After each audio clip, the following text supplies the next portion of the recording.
If you do not understand white supremacy, what it is, and how it works, everything else that you do understand will confuse you. In all of these 9 areas of activity, economics, education, entertainment, labor, law, politics, religion, sex, and war. Anywhere on the planet, minute by minute, day by day, all of the time, all of the time, all of the time.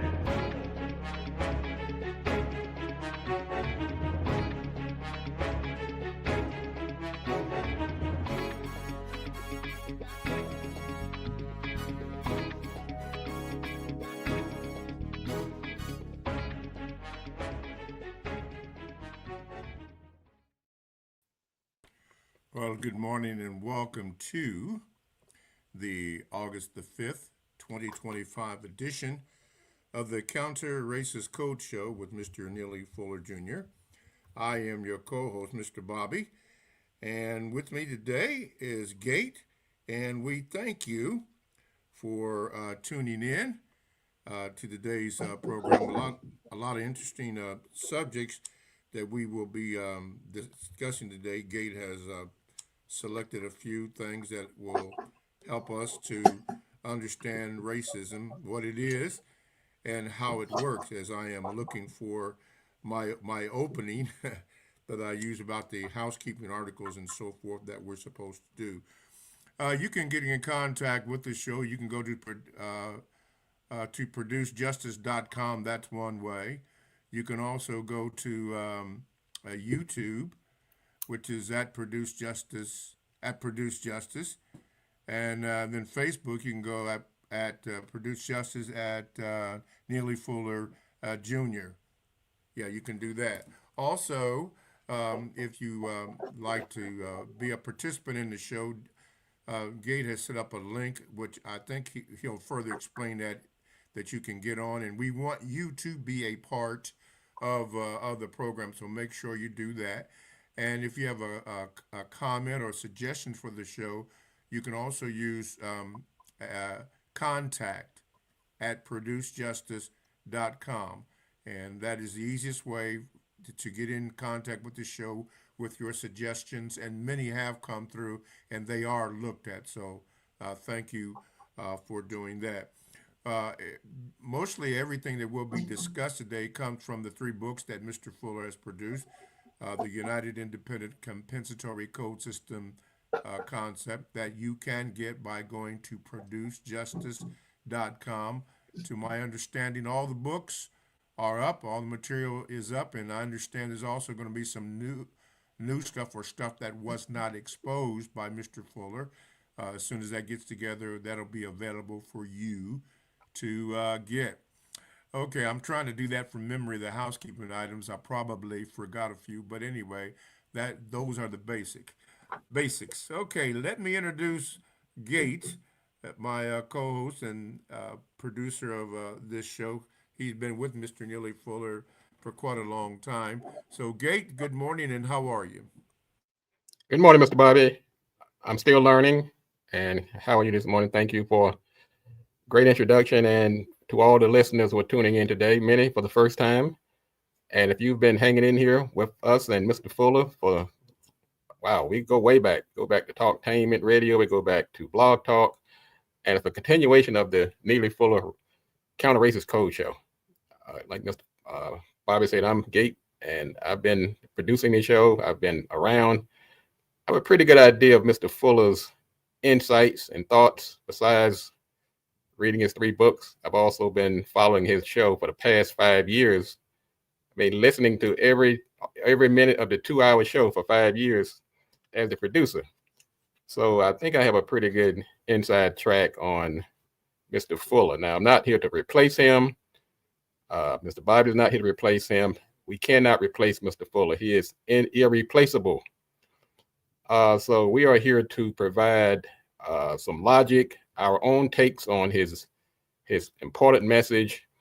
And one thing he did tell us, he said, look, we're not a cult here. We are He wants independent thinkers. As a matter of fact, while I'm on that topic, we've gotten a couple of listeners who tune in, and some have said we tried to co-opt Mr. Fuller's words and misconstrue it. And I mean, nothing could be further from the truth. First thing, we play Mr. Fuller's exact words, so there would be no misunderstanding of what our intentions are. So you can't, when you're playing his exact words, that's kind of hard to do. And the other thing, this is my take, is that Mr. Fuller and the code they're one and the same.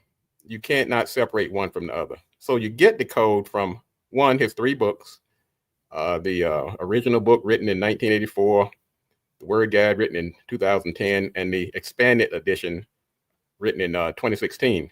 That's one way to get Mr. Fuller and his code. The second way is to listen to his exact words. That is why he started the show. That is why we have the Counter-Racist Code Show, Mr. Fuller's Counter-Racist Code Show. And the reason he did this show for many years, because like many things, Mr. Fuller, he's dynamic, he evolves. And so I think we may have a unique, Mr. Bobby and I may have a little unique perspective, because we have been also following the show, his exact words, in addition to the books. So I really appreciate the feedback. We've gotten some great feedback. I love these discussions. Mr. Fuller has emphasized logic. Take his words, apply logic. So you can't pop into the show for 5 minutes or listen to it one time and get a full perspective of what this show is about. I do give my own take. Mr. Bobby gives his take. So we're going to be doing that. And hang on for a second. Let me get Mr. Bobby on here. Had just mentioned that I said today was July the 1st. If I did say that in the opening, I meant that the show is live. Today is August the 5th, 2025. If I actually said that, I don't recall that, but I could have. But anyway, we're live, August the 5th, 2025 show. Okay, Gay, go ahead. All right. Thank you, Mr. Bobby. Yeah, we have a great show lined up today. As I was saying, I'm not here really to just read Mr. Fuller's quotes verbatim. We would do that. Matter of fact, I would ask you in the audience to do that for us. I would like your participation. If you have the books, go to the link we put in the feed, come on here and read your favorite passage, and we will discuss it on the air. I love that. That's what Mr. Fuller wants. He doesn't want us arguing and disagreeing with each other. He gave us VGQ. And like I said, I have been with Mr. Fuller for several years. And the last thing I'd want to do is to try to misconstrue his message. That is definitely not my take. But I am a thinking individual. I'm logical. And Mr. Fuller asked us to apply logic. As a matter of fact, let's just get Mr. Fuller's words up here on the screen. You say, yeah, that's what you say about Miss Greenwood. Say, well, lecture being one until she proves it to me. She's got to prove it. The code is called the United Independent Code. You don't give up your independence when it comes to evaluating any situation. You never go by what another black person says, another fellow victim, another prisoner of war, of racism, or about racism. You don't go by what Neely Fuller says or nobody else. You go by what conclusions you come to, and nothing else. And those conclusions should come by through logic, counter-racist science. That's what you follow all the time. And I got to emphasize that again and again and again. Yes, sir. A lot of, people on this program call in on almost every program, the Carl Nelson Show and all that, on WL, which I'm on every now and then. And they say, well, Mr. Fuller, what are we going to do when you're not available or when you're dead? And I keep saying the United Independent System is about you being united as a person, not with Fuller. No, you don't unite with Fuller. What does that mean, uniting with Fuller? Fuller's a fellow prisoner. He's not exempt from white supremacy. He's under the system of white supremacy. Why would you follow somebody who's under white supremacy? That's not logical. You follow logic. That's what takes you out from under white supremacy. Logic came with the universe, cause and effect. You do certain things and you don't do certain things. That's what you call a code. A code is logical. It has nothing to do with who does it. Whoever does the logical thing is going to be a winner. It's going to solve problems. That's what black people have to tap into and stop being fascinated by people. Fuller makes mistakes. If you follow in Fuller, you're going to make the same mistakes that Fuller makes. This is one of the hardest things for black people to understand. Don't you follow anybody anywhere. Jim Jones or anywhere else. I don't care how it looks on the surface. Yes. Why? Because there's no such thing as a person that doesn't make a mistake. Get that cemented in your mind. There's no such thing as a person that doesn't make a mistake. So when you follow a person that makes mistakes, you're going to make mistakes. That's a guarantee. So black people worldwide need to get out of that immediately, as of this minute. As of this minute, yes, sir. Yeah. Okay, like I said, the reason I'm doing that is because I want to inform that all the prisoners of war, we're on the same team. But what I will ask you to do, and if you're going to be participating in this show, is to use logic. Read the books. Listen to Mr. Fuller. Be inspired. Be energized. But take your own logic and do what you need to do to help dismantle this system of white supremacy and administer a system of justice. That is your charge. Your charge is not to necessarily read Mr. Fuller's book verbatim. You can do that. Your charge is not to go out here and argue with other victims. You can do that as well. But what you should do is develop your own logical method of helping dismantle this system. And Mr. Fuller has laid out a code book to help us in that endeavor. Mr. Bobby. That's true.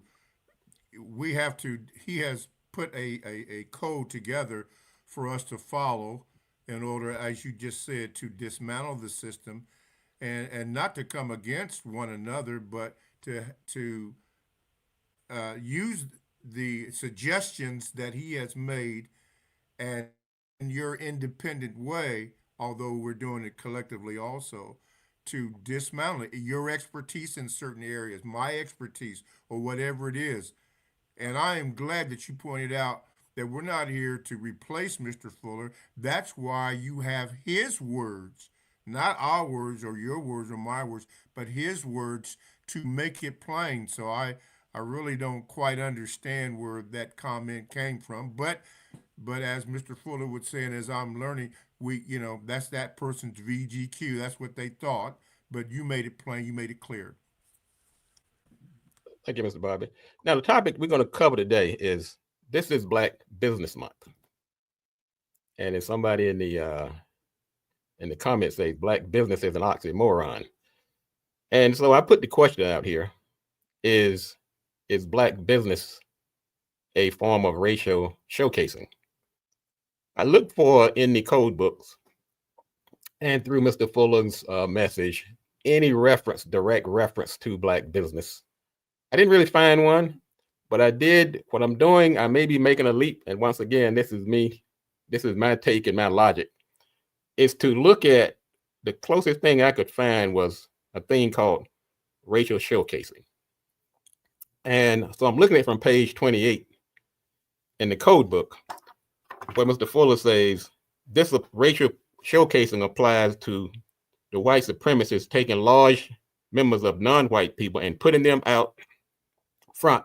Many non-white people may be able to showcase the places where they reside. They may be able to showcase their knowledge and expertise. And so what he's saying is that sometimes non-white people, they get a position they get some prestige, they get some power, and I'm going to layer into that. They may get a black-owned business. And he is saying that you have to understand that none of this is possible without the permission of the white supremacists. Now, that's going to be a debate to me. Like I say, some things I just have to sit back and go, because I'm a black business owner. And so I had to do some introspecting myself. I said, I'm walking around with my chest stuck out saying, I'm not celebrating because Mr. Fuller's against celebrating. And that's probably why he may have a problem with celebrating Black History Month. He didn't say don't have a black business, but he wasn't necessarily a fan of celebrating. Matter of fact, let's find out what he calls racial showcasing to begin with. Showcasing is one of the strategies that the white supremacists use. One of the 6 basic strategies is called in the table of contents. In the 2016 Revised Expanded Edition, racial showcasing means this applies to the white supremacists taking large numbers of non-white people and putting them out front, like you having a stage play or something like that. I mean, all right, places, please. If you've ever been to a theater where up on the stage, if people are rehearsing, you might say, the director or whomever's running the show will come out and say, all right, everybody in your places. I mean, the clown's over here, all right, the cook's over here, the queen over here, the king over there, take your places.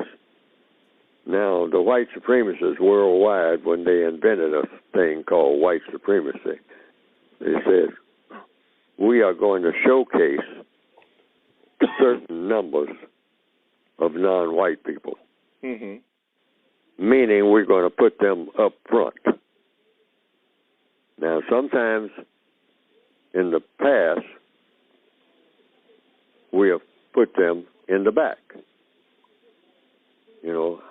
as far back as you can get them, and in many cases, completely out of sight. But nowadays, in the refinement of system stage of white supremacy, depending on what the circumstances are, we will pick certain ones to be up front. And when we say places, we'll put the white people in the back and put the black people up front. Now, this is confusion by illusion, you might say. It's to give the impression that black people are running everything. Well, let me quickly mention why we bring up this topic today. It is Black History Month. This was a designated back in 2004 by 2 gentlemen, and they felt the need to uplift, celebrate, bring attention to black businesses.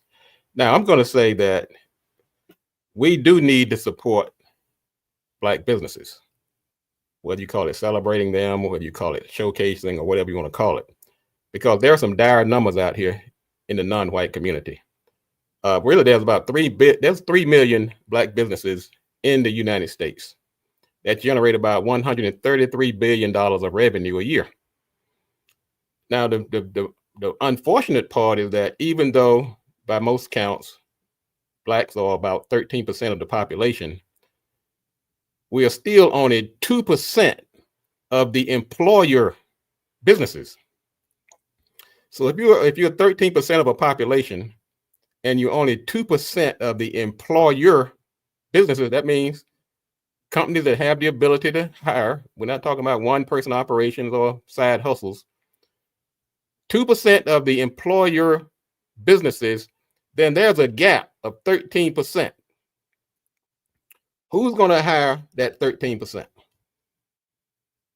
Well, if non-white people can't hire that 13%, that means you have to go to whites or white people or other people, other races. Now that's a dire situation to me, because we have some startling statistics that show the need for improving our number of Black-owned businesses.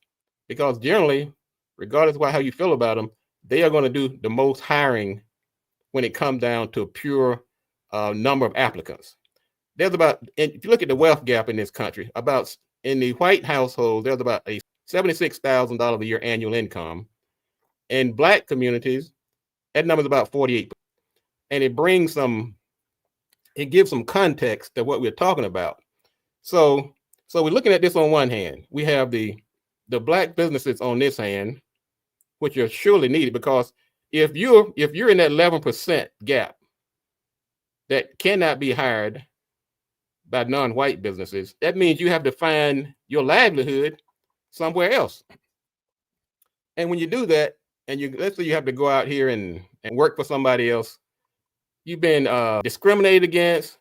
Even things such as Black sounding names don't get called back as fast. We're seeing income gaps, racial disparities. We're seeing an employment rate that's generally about double the employment rate of white Americans. So there is a dire and desperate need for economic empowerment in our community. But at the same time, we have to be real about this. And that's why I said this is personal to me as a business owner. We have to be real about this. We have these Black businesses, but they are still operating under the auspices, under the influence of a system of white supremacy. So we have a dichotomy, Mr. Bobby. So what do we do then with all those things that are against us? As the code teaches us, you don't go against it. What you do is, excuse me, what you do is you counter it. And I have an article. It's only a minute and 15 seconds. Those who are online, Google up Maggie Lena Walker, and I'm going to just play this. She was the first Black woman banker, the builder, and the blueprint. I'm going to play this for you. And Mr. Bobby, a Black woman named Maggie Lena Walker. Okay, go ahead. Born in 1864 to a formerly enslaved mother, Maggie didn't just break barriers, she bulldozed them. At a time when Black folks couldn't even enter most banks, she built her own. In 1903, she founded the St. Luke Penny Savings Bank, giving Black families the power to save, buy homes, and invest in their futures when no one else would. Oh, wow. But Maggie didn't stop there. She ran newspapers. She opened department stores. She hired Black women when no one else would. And through the Independent Order of St. Luke, she taught financial literacy, empowerment, and self-reliance to thousands. While Wall Street was locking us out, Maggie was teaching us how to build our own. Okay. But ask your history teacher about her and watch the silence. Wow. They buried her legacy because it proves we've always been builders, always been bosses. If this is your first time hearing her name, drop a money bags in the comments. Follow Roots Uncovered, because we're unearthing every untold story they tried to erase. Come on now. Maggie Lena Walker. I had never heard of her, Gate. I had never heard of her. But to illustrate your point or further cement your point, see, we have it in us to do these things, whatever it is. Yes, that there is opposition against us. That's just the way that it is. But we create our own. We create our own and do it. And we can do it, as proof here that some people have decided to bury. And please, don't let me get started on the legacy of Wall Street, because I can give you some information on that. But right now, we're talking about, your business. But I just wanted to point that out, how this person, Maggie Lena Walker, you never even heard of her. Maggie Lena Walker started her own Black bank and taught financial literacy so that we could be empowered to buy houses or the goods and services that we need. Okay, Gate. Thank you, Mr. Bobby. And I will ask the question that we see examples of the brilliant sister that Mr. Bobby emphasized. And But the challenge is that these businesses that we start, almost the record, the history is replete with examples of where they don't endure. They are either sold to somebody else, they are put out of business, their leaders are somewhat brought up on charges or run out of the community or something. So this is a challenge that we are fighting, and I want to bring attention to as to why and how do non-white people create, maintain successful businesses in a system that seems to be hell-bent on marginalizing, oppressing the people who are supporting these businesses and the businesses themselves. Now, we do have a couple of people online. I'm going to bring them on. I see Linwood and I see Nicolette. So hang on there. What I'm going to do, bring them on and get their takes on this. I've added Linwood to the stage. Welcome to the stage, Linwood. I've added Nicolette to the stage. Linwood, what Gentlemen, good morning. Good morning, And sir. I'm still learning. My thing, actually, I have heard of Maggie L. Walker, because here in Virginia, she is honored in Richmond. I think there's a statue of Maggie L. Walker in Richmond at the state capitol building, next to Barbara Johns. Okay. Yes, we black folks here in Virginia, we know who she is.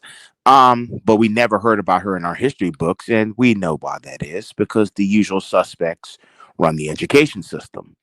Now, as far as businesses are concerned, black people don't own businesses. We own side hustles, and they're called sole proprietorships, because we're not able to get the money from the usual suspects because they run it. So we have to go nickel and dime, or get some, or really work a 9 to 5 and save that money ourselves to be able to get that business off the ground. Yeah, it may last all the way up until the person dies, and then the family, having no business experience, or hell, don't even know can't run a soup kitchen, and it's not their fault. It's just that we're in a, as Dr. Welsing would say, we're in a survival unit mentality. So we're forced into that, not because we want to be. We're forced into that systemically. So it's all about survival. So if the person dies, they sell the business, they get the money, and they go. Just like a house, they don't keep that house around. They sell it to, and you take the money and run. So until we really focus our full attention on replacing racism, white supremacy with justice, we're going to continue being in a position where we're always at the bottom. And today we're fighting multiple enemies. We're fighting the white supremacists, and we're fighting other prisoners of war who don't believe that we're under a system of white supremacy, and actually go out of their way, politically speaking and consciously speaking, to get white supremacist validation by any means necessary. That's deep, brother. Let me now pick out one point that you said about why black businesses have such a tough time.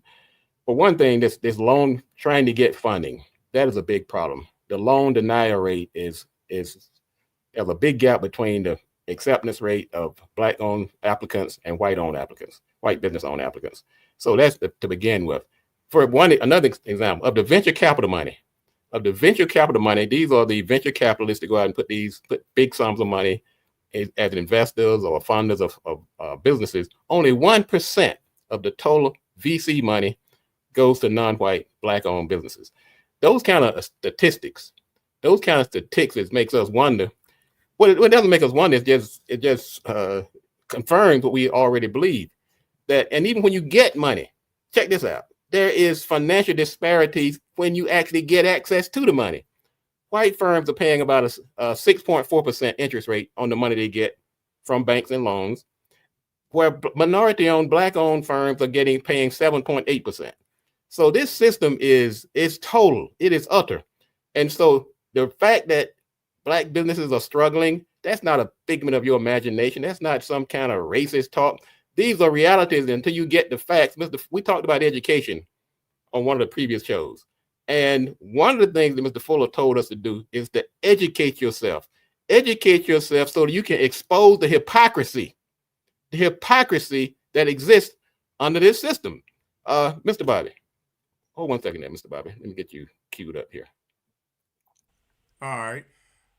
Everything that the brother said and you said is absolutely correct, but I'm gonna pull a Miles Davis on you. So what? So what? Yeah, it's gonna be hard. So what? The example that Miss Alina Walker did, she faced all that, and look what she did. Look what she did. She created it. See, the creative power is within us. The system that is current is designed to suppress us and to keep us suppressed and to keep us so that we don't think that we can do it. But there are many examples. She's just one that have successful businesses. Fuller's father had a business, multiple businesses that he has done. See, we have to break that mentality and counter what the odds that are against us. Yeah, so what? Yeah, so what? You keep on keeping. Mr. Bobby, I want to respond to that. Though I like your inspiration, black businesses don't have a legacy. They're here today, gone tomorrow, and they're only a footnote in history. And just like the Wells Fargos and all those other like have you heard about the documentary called The Donut? What's it called? It was a documentary by a non-white Cambodian gentleman who came from Cambodia when the usual suspects ruined Cambodia during the Vietnam War. The white conservatives propped up these non-white people, gave them meager amounts of money to start this donut business. The non-white person had his children under the age of 10 get up at 3 and 4 o'clock in the morning with no pay, by the way, violating child labor laws to make these donuts to serve white people. And he bought some chains, but he bought some franchising. He gave it to other non-white people and exploited his population of non-white people at the expense of him getting wealthy off of their labor, but then pay him worth of crap. But in the end, the major white chain, Dunkin' Donuts, came in and demolished that business to the point where the chains went down. He gambled all the money. He had an affair on his wife. And the children who all were successful and went to college, they ended up right back where they started because that was the only option left for them to go. Either they did not like it. Mr. Bobby. Let me clap back on the brother. Hey, brother, you are absolutely right. You are correct. But this is why the information that you have and the inspiration that you have, I need that. We need that because we can do that. And I'm not going to go biblical on you, but it's within us. Gate, you, me, it's within us if we apply that in spite of all the things that are against us. That's why I use the reference of Miles Davis. So what? We know those things are against us. So what? You keep on keeping on until we achieve our goal. I need that from you, brother. You need this from me. We need this from Gate. We need this from each other instead of constantly breaking each other down as we have been taught. Like Malcolm said, who taught us to hate ourselves? Mr. Bobby, you're exactly right, and Linwood, you're exactly right too. And one thing Mr. Linwood said that I mentioned earlier, but it's so true. Most of the black business, or many of the black businesses, don't even really qualify or classify what we might call a business per se. There are a lot of side hustles and one-person operations. That's not going to get us where we need to go. I'm just going to say right up front, we are only 2%. Even though we are 13% of the population, we're only 2% of the employer businesses. Now, there's a difference between a business and an employer. Employer hires people. And so when you're out here facing these daily macroaggressions, people won't call you back because you have a black sounding name. You're facing pay disparities. You're being discriminated against. That 11%, that gap between that 2% and the 13%, that's what you have to deal with. We have to close that gap, and the way to close that gap is to dismantle this system of white supremacy. So we've got to keep our eye on the ball while we building our businesses, hiring our people, uplifting our community. That's going to be monumentally harder when you're operating in a system that's hell bent on destroying you and oppressing you. Mr. Bobby, I want to get Nicole in here. Then you can come on and comment. Okay, let me get Nicole on. Hold on, Mr. Bobby. Sorry. Hey, Come good on. morning, you guys. Good morning. Okay, so I had a couple of things to say. One concerning when I used to be a canvasser for political canvassing. I never forget an elder lady came up to me and she said, "Young lady, make sure you know what is on the ballot that you're asking people to be on the petition for," because she said in the 1800s or early 1900s, it was a canvassing, but it was canvassing to keep people in slavery. So that to the tune of what you said, Mr. I forget your name. Sorry. Hey. Mr. Gate, when you were saying about they always put people in like a prompt of a play. So that always registered to me 20 years later. I always kept that in my mind, that be careful of who you work for and what you display for, because they're using you as the circus to bring the circus to town, and then it's always against you. And then secondly, I want to say firsthand, I know about money seeding. We try to do that in Kansas City with a black grocery store, Leon's grocery store, Thriftway. And Mr. Leon, he told us that, it was they started making it so hard when they wanted to build other grocery stores around him. They started making it so hard for distributors to even bring food to him.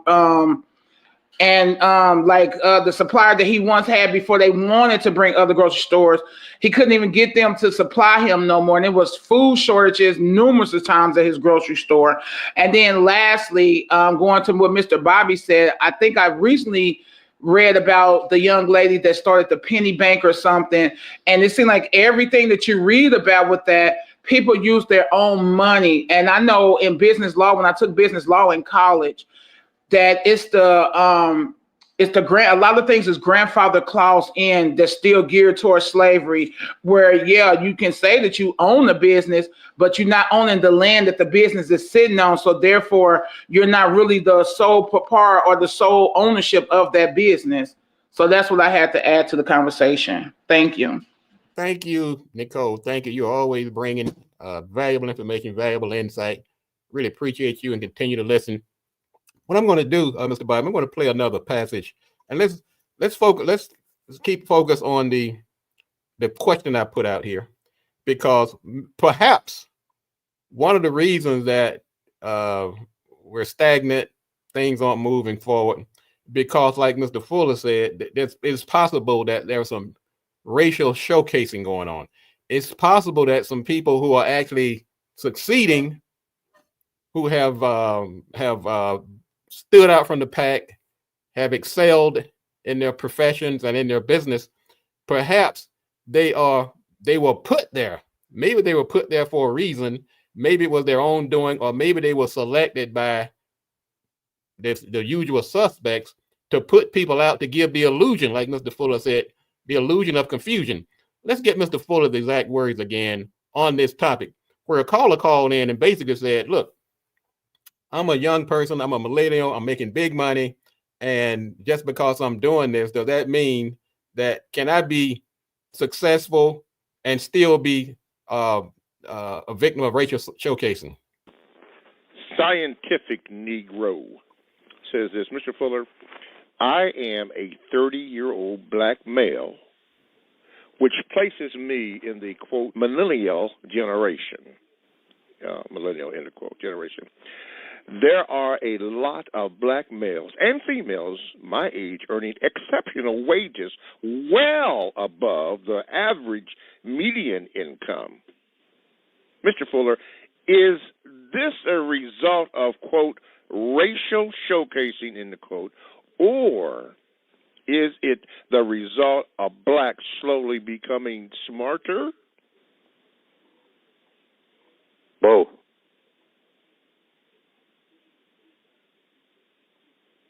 Explanation, please. Because we're still in the system of white supremacy. The white supremacist decides what a smart black person is and assigns that black person to whatever the assignment is going to be. The white supremacist, that's what white supremacy means. This black person has that job, has that position, has those titles because of the white supremacists.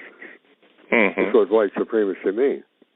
In any area of activity, a black person who is well-versed in economics, how did that black person get to be well-versed in economics? That's a question that has an answer. How did that black person get to be well-versed in the science of economics? Who dominates? Who decides, makes the major decisions about what happens there and what doesn't happen there in economics, in education, in entertainment, in labor, law, politics, religion, sex, and war? Who dominates? And an investigation will show, where people are honest and tell the truth about what the investigation shows, the white supremacists. That's what white supremacy means. It means white supreme over all non-white people. Otherwise, it's not white supremacy. So in answer to the question, you see black people doing anything. I don't care what it is, robbing a bank or sitting behind a desk making millions of dollars, punching buttons. The white supremacists authorized it, or that black person is not going to be doing it. Period. Now, I'm going to get your take on that, Mr. Bobby. Let me quickly just say, now, as a business owner, it can be very humbling to have somebody to tell you that the only reason you're successful, or part of the reason that you're successful, is because you have been allowed to be successful by the white supremacists. Now, that's a sobering thought. But if nothing else, and like I say, I will push back on that some because of my own pride and ego. That doesn't mean I'm right, but it causes me to think. I look at my little business, I look at the things that I've done, but then when you sit there and think about it, and that you pour that bucket of cold water over your head with the ice cubes included, you wake up and realize, could this really have been possible if the white supremacists decide tomorrow that it cannot be? We're sitting here on this platform on YouTube, owned by Google and the likes. If they decide tomorrow they didn't want us on here, they could literally shut us down just like that. So if nothing else comes out of this discussion, it should be sobering, humbling, and make you realize how much work we have to do. That we have to build our own institutions, our own Googles, our own Walmarts, our own banks. And until we do, I'm going to wake up to this numbing reality that we are in a system that allows us to succeed. And that is a hard pill to swallow that I'm still wrestling with, Mr. Bobby. Points. First of all, as Mr. Fuller said at the beginning of every show, if you do not understand racism, white supremacy, what it is and how it works, he said what? Everything that you think you understand will only confuse you. He said it at the top. All right.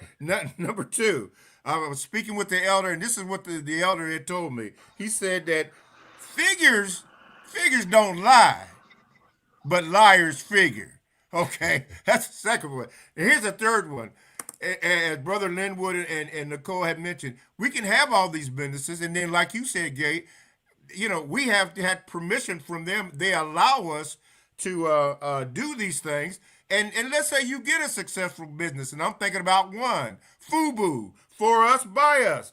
I'm not mad at the brothers because the brothers sold the business. They made what, billions of dollars. I mean, more than what they ever had. But hey, that's the reality of it. Until the system is completely dismantled and replaced with a system of justice, we're going to have the discussion. And it's good that we have the discussion to motivate us to do what we have to do, whatever the situation is. Gate? Mr. Bobby, you are exactly right. And once again, I will say, and I'm going to bring on Khalif. He's on the line.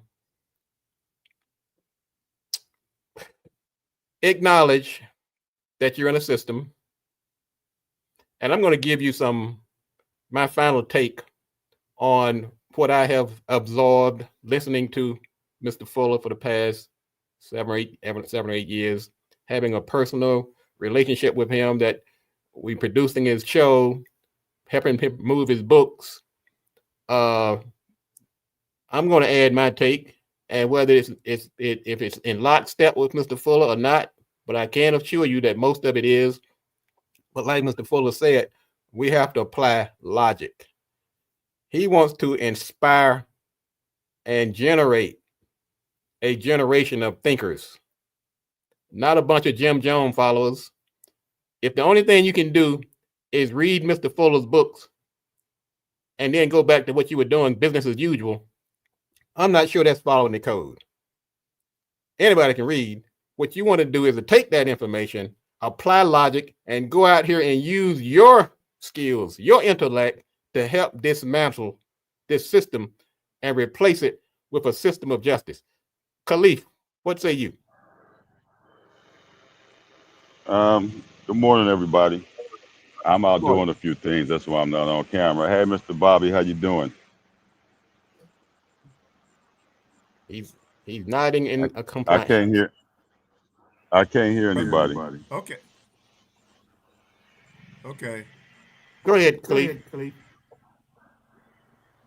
Yeah, can you hear me? Yes, sir. We hear you. Yeah. Okay, because I'm hearing an echo. That's why. All right. Well, I think that first of all, I look at things what Mr. Bobby knows totally different. Yeah, we do have white supremacy, but I deal in logic. Okay, I've been in the Navy. My dad had 8 houses when we grew up. So I've always been doing something in business. For me, I don't care about who you are. I'm not a guy to do love, friendship, or family. Everything about me is strictly business. So I don't look at who you vote for. I don't look at who's going to be in office. I don't care what church you go to. What the problem is with us is that we have these things against us, but we invite it. Okay. We are Christians, Muslims, Democrats, Republicans. We want to be African American today. We want to be black tomorrow. We want to, first of all, everybody looks at that and they uses it against us. But see, here's the real thing. If you want to deal in logic, number one, I see people stop asking questions on here, Mr. Gate and Mr. Bobby. Now, when Mr. Fuller was running, I would come on and say, well, what's your definition of a business? What's your definition of black? See, we stop asking questions. And then not only that, but the Caucasians, they're slaves too. I'm not talking about the ones that's in control, but they're slaves too. They just don't think they are because they think they got the complexion for the protection. See, when this thing was set up, they didn't just do it for us. They had to fool everybody. That's why I tell everybody, forget about, yeah, it's okay to read the Bible, but how come you don't make the Code of Federal Regulations your Bible? How come you don't make the Uniform Commercial Code your Bible? They have a thing that the Federal Reserve put out in 1969 called Modern Money Mechanics to tell you how the banking system actually works. Okay, they also have things, there's books that's written that's called the Dictionary of Finance Investment Terms. When my son was a year old and learned how to talk, that's the first book he got. I didn't take him to church. So we have to counter that by knowing what they're giving us and continue to ask questions. And I notice on the show, people have got lax. I don't hear anybody saying, well, Mr. Gate, what you say you would have a degree of, what's your definition of that? So, and we're not, until we stay in that question lane and realize you know, what got us here and where we going. See, this whole economy millions of years ago, thousands of years ago, used to be based on mercantilism, which is bartering. I still do that today. I got a European white guy that helps me work on my vehicles, my box trucks, my tractors, and everything. Well, all he wants is a six pack of beer. Maybe I give him a couple $100 worth of scrap. There's a lady I know, a sister in Columbus, as a matter of fact. She has a bakery downtown Columbus called Kennedy's Cakes. If I need something for her, she'll say, okay. How I met her was she didn't have anybody to deliver her stuff nationwide. I got involved with that, so she'll bake a cake for me. We'll do a delivery. So we have to look at things differently. Has anybody ever heard of Annie Malone? They tell you about Madam C.J. Walker. They don't tell you about Annie Malone. So until we learn the difference between money and currency, we stop asking questions. We're always going to be in this circumstance, and we have to unite. That's how we're going to make our businesses run. You can't be black, African American. All these things that were given to us. You weren't born with those things, but I digress because I know I came in late. I can talk about this forever, but I live this every day. I don't just live this on Tuesdays or on Mondays or on Wednesdays. I This is agree something with I you. do daily. I mentor 90 kids.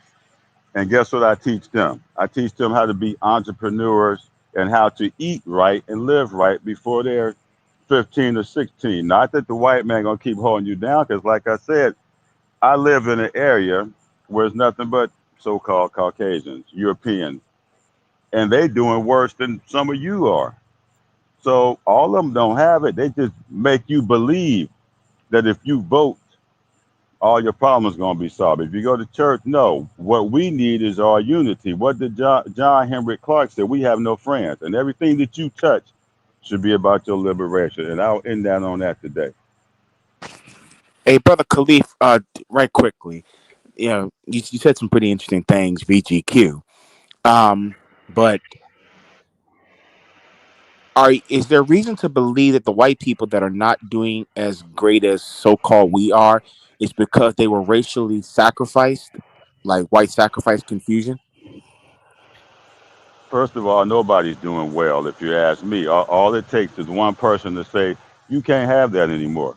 You don't. Let me tell you something about a so-called black business. I don't call myself a black business. Okay, I have box trucks, trailers. We do lawn care.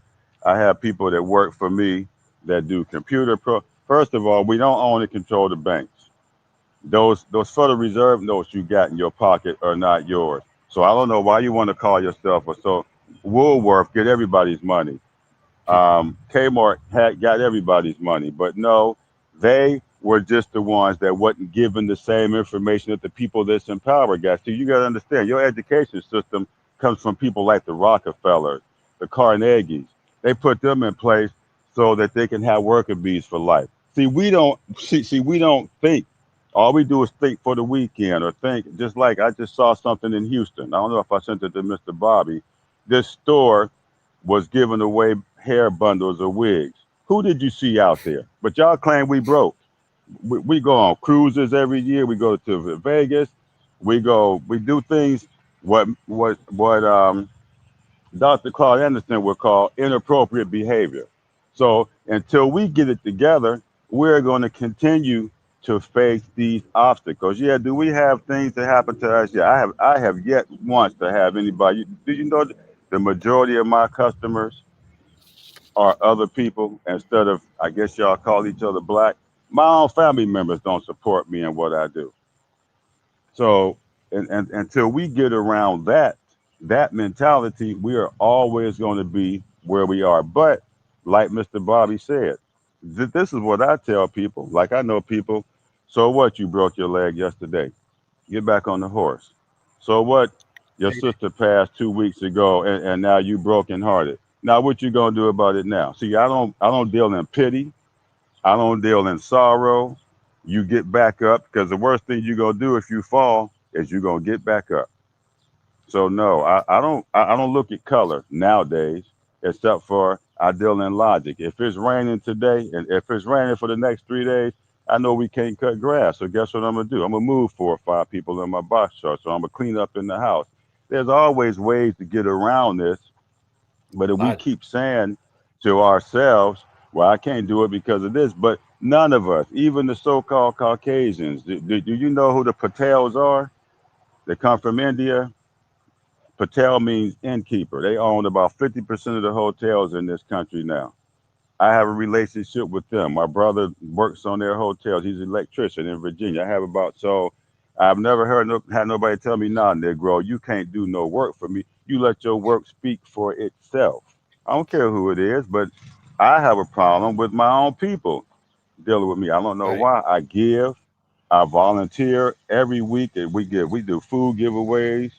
We help the Right. children. We help everybody. But me, if you're going to win in this thing, you have to change your mentality. See, I don't do that. That's I'm it. strictly business, so you can't come to me about I've never voted one day in my life, but I do get involved. But you can't come to me about who to pray to and who to let. No, that stuff. My dad taught us that when we were younger, and I've never had not one so-called. I've never had to get a loan to start a business. Everything All I right. do, I pay for. But I've been in business since I was a kid, though. I have a whole different mentality than you. I don't care about somebody. But so what? You tell me no, I go get it somewhere else. Brother. Mr. Bobby, before you close, this is Nicolette. Go ahead, One Lenny.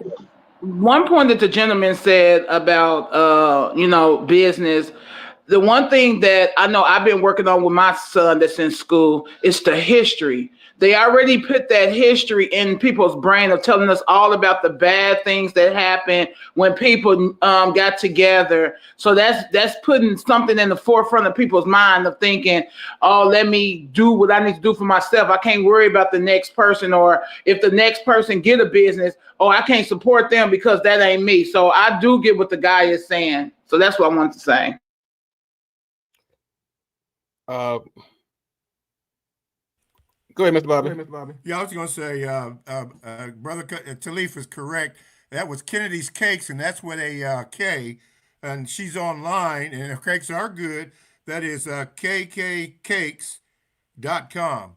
And they are outstanding. He is right. Down here in Columbus, Ohio. Just wanted to say, producejustice.com. Go ahead, Gabe. Thank you, Khalif. Thank you. Let me hold one second. Getting the feedback. Thank you, Khalif. Thank you, Nicolette. Thank you, Linwood, for that great exchange. I really appreciate it. And that's what we encourage here. Like Khalif said, people are not asking enough questions. That's why we give you the link during the show. We want you to come on here and give us your feedback. We want you to come on here and ask questions. We want you to become involved in the show. Let me wrap things up here by saying this. Yes, black businesses can be a form of racial showcasing. But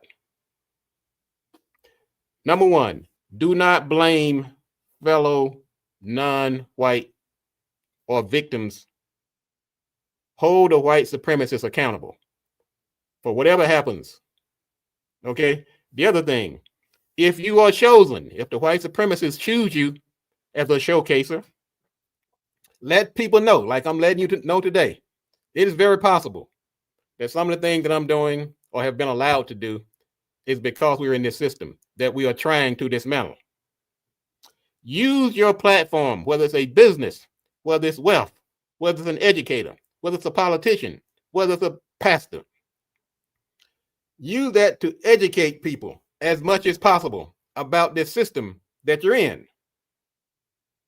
And expect racial showcasing to exist across various platforms.